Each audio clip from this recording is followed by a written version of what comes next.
आयुर्वेदातली ढवळी गाय अशी ओळख गवळावची असल्याचे काही संदर्भ आहेत। मराठ्यांनी गवळाव जातीच्या जनावरांचा उपयोग हा गोंड राजावरच्या आक्रमणासाठी केला होता असेही कुठे संदर्भ दिसतात। चारा टंचाई किंवा वैरणाचं क्षेत्र कमी झाल्यामुळे ही गवळाव गाय पाळीव झाली।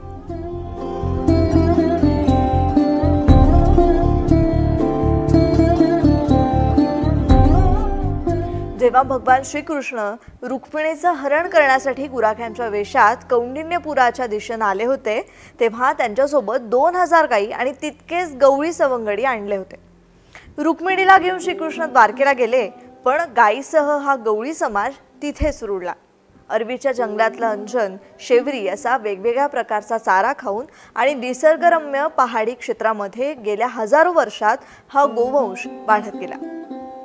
भविष्यातलं गवळाव संवर्धनाचं धोरण नेमकं कसं असलं पाहिजे त्यात आपण बघूयात। जातीवंत दुधाळ गायीचं संगोपन, शेतीमधल्या नवीन तंत्रज्ञानाचा अवलंब, जातीवंत कालवडी वळूचं संगोपन, रेतमात्रेची उपलब्धता, दूध उत्पादन वाढीसाठी खाद्य, आरोग्य व्यवस्थापनावर भर, दूध आणि प्रक्रिया पदार्थांच्या विक्रीमध्ये स्वतंत्र व्यवस्थेची उभारणी, माफसू आणि पशुसंवर्धन विभागातल्या तज्ज्ञांसोबत समन्वय, दूध उत्पादक आणि प्रक्रिया उत्पादन कंपनीची स्थापना।